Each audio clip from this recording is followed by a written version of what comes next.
Colour की।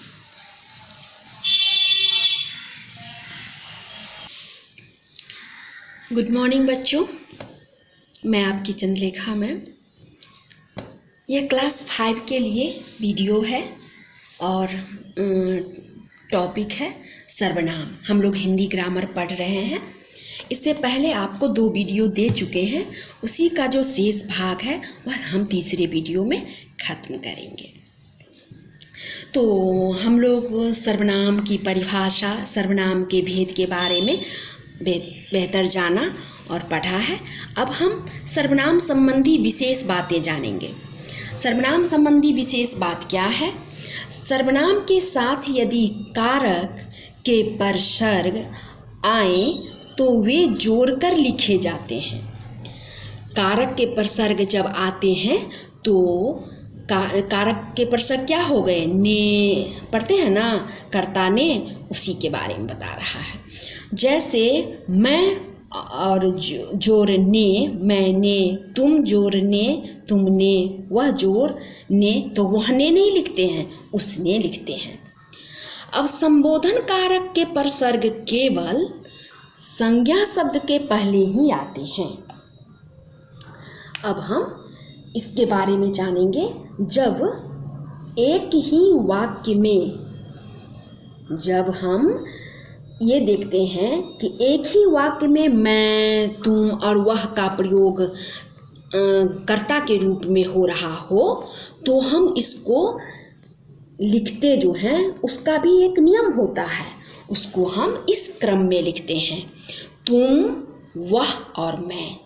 जैसे कोई वाक्य लिखेंगे तो उसमें हम लिखेंगे तुम, वह और मैं फिल्म देखने चलेंगे। तुम और मैं चुपचाप खिसक जाएंगे। वह और मैं वहाँ पहले ही पहुँच चुके थे।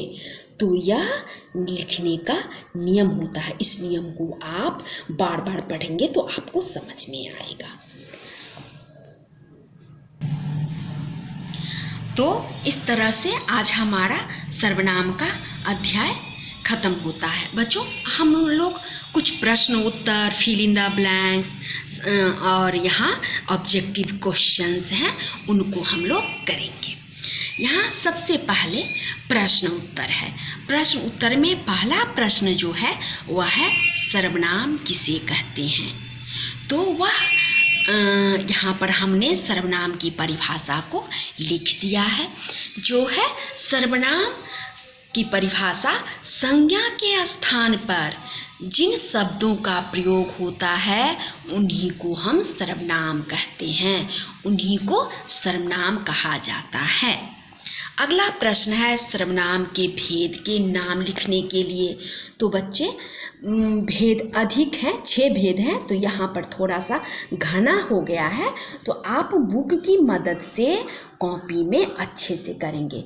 बच्चों, ये जितने भी ऑब्जेक्टिव्स या सब्जेक्टिव्स क्वेश्चन हैं, प्रश्न उत्तर हैं, भाषा की समझ से यहाँ जो क्वेश्चन वगैरह दिए गए हैं, इन सब को आप अपनी कॉपी में लिखेंगे और सुंदर सी राइटिंग में लिखेंगे, बार बार पढ़ेंगे, वो आपको याद होगा।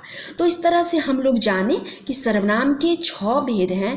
पहला पुरुषवाचक सर्वनाम, दूसरा निश्चयवाचक सर्वनाम, तीसरा अनिश्चयवाचक सर्वनाम, चौथे में आता है संबंधवाचक सर्वनाम, और 5वें में प्रश्नवाचक, और छठा निश्चयवाचक सर्वनाम। इस तरह से आप एक लाइन से लिखेंगे और भरसक कोशिश करिएगा कि आप एक एक उदाहरण भी लिखें तो और अच्छा लगेगा। यहाँ जगह की कमी थी, इस वजह से हम थोड़ा घना लिखे हैं। अब अगला प्रश्न है प्रश्नवाचक सर्वनाम की परिभाषा लिखिए। तो प्रश्नवाचक सर्वनाम की परिभाषा है जब सर्वनाम शब्द का प्रयोग प्रश्न पूछने के लिए या कुछ जानने के लिए होता है तब वह प्रश्नवाचक सर्वनाम कहलाता है। जैसे उदाहरण है कौन, क्या। अब अगले प्रश्न में आते हैं। यहाँ कह रहा है इन वाक्यों में रंगीन शब्द के सर्वनाम भेद लिखिए। यहाँ कुछ वाक्य दिए गए हैं जिसमें कुछ शब्द जो हैं रंगीन में दिया गया है। अब उसको पढ़कर आपको पता लगाना है कि वह कौन सा सर्वनाम है, सर्वनाम शब्द है। सबसे पहले में थैले में कुछ रखा है। ये निश्चित नहीं है कि थैले में क्या रखा है, आम रखा है, अमरूद रखा है, अनाज रखा है, ये तय नहीं है, पर कुछ रखा है। तो आप इस कुछ को पढ़ा है ना, कुछ किस सर्वनाम सब भेद है, अनिश्चयवाचक सर्वनाम का भेद है। थैले में क्या रखा है, अब यहाँ पे प्रश्न हो रहा है तो ये हो गया प्रश्नवाचक सर्वनाम। यह जूट का थैला है, यह किसी और चीज़ का थैला नहीं है, जूट का है, मतलब निश्चित ही जूट का है। तो यह हो गया, यह शब्द जो है वह हो गया निश्चयवाचक सर्वनाम। अब अगला है मैंने स्वयं थैले में सामान रखा था। यह स्वयं जो है निजवाचक सर्वनाम है। सोहन ने पीटर से पूछा अब तुम कैसे हो। तो यहाँ तुम शब्द पुरुषवाचक सर्वनाम है। आपका सामान मिल गया है, तो यहाँ आपका जो है वह पुरुषवाचक सर्वनाम है। इसको अपने साथ ले जाओ, इसको शब्द जो है वह निश्चयवाचक सर्वनाम में आता है, तो यहाँ हमने लिखा है निश्चयवाचक सर्वनाम।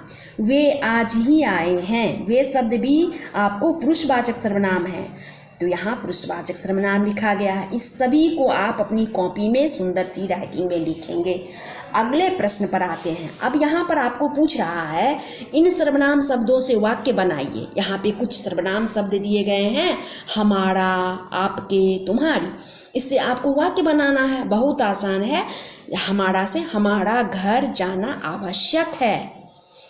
आपके शब्द से हम बनाएंगे आपके थैले में सामान रखा था।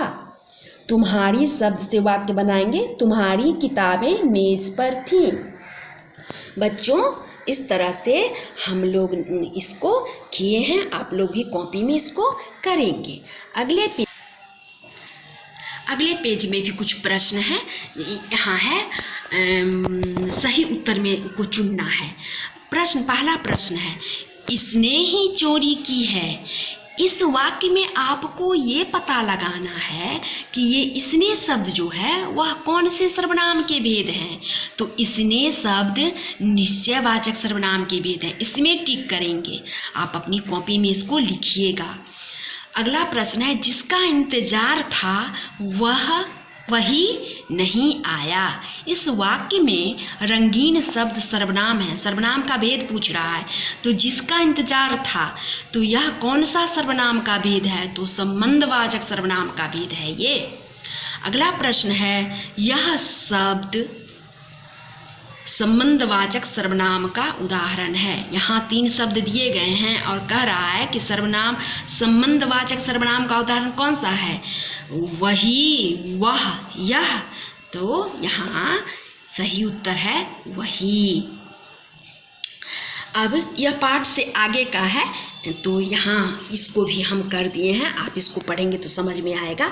यहाँ एक छोटा सा अनुच्छेद दिया गया है जिसको सर्वनाम शब्द भर कर इसको पूरा करना था। अब यहाँ कह रहा है इन शब्दों के सर्वनाम भेद भी कक्षा में बताइए। यह कह रहा है, यहाँ पर है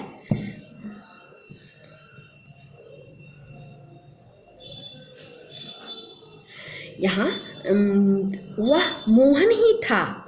यहाँ पे ये सर्वनाम शब्द भर के बनाना है। वह मोहन ही था जिसके साथ मैं पिज्जा खाना चाह रहा था, पर वह दुष्ट कौन था जिसने उसे रोक रखा था ताकि वह स्वयं भी कुछ न खा पाए और न ही मोहन को कुछ खाने को दे। इस तरह से हमारा आज का यह पाठ लेसन 7 सर्वनाम खत्म होता है। बच्चों आप लोग कॉपी में अच्छे से एक्सरसाइज को करेंगे और उसको याद करेंगे, बार बार पाठ को पढ़ेंगे। ठीक है, थैंक यू।